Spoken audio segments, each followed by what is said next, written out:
10 أفعال تسبب الفقر، لو عندك واحدة منها ابتعد عنها عشان ربنا يبعد عننا وعنكم الفقر.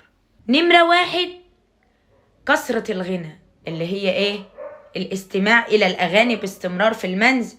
رقم 3 اليمين الفاجر، يعني الإنسان يحلف بالله كذب. رقم 4 قطيعة الأرحام، يعني انت لو مقاطع حد من أرحامك ده هيجيب لك الفقر. 5 العلاقات النسائية بكثرة، أو لا قدر الله إنك تقع في فاحشة الزنا.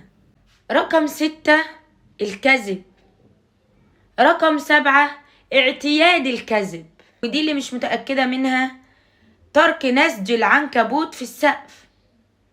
لأني أنا سمعت مقولة قبل كده إن الرسول صلى الله عليه وسلم تحامى في خيط العنكبوت لما كان في غار حراء. رقم 8 التمشط من قيام، يعني لما تبقى واقف وتسرح شعرك.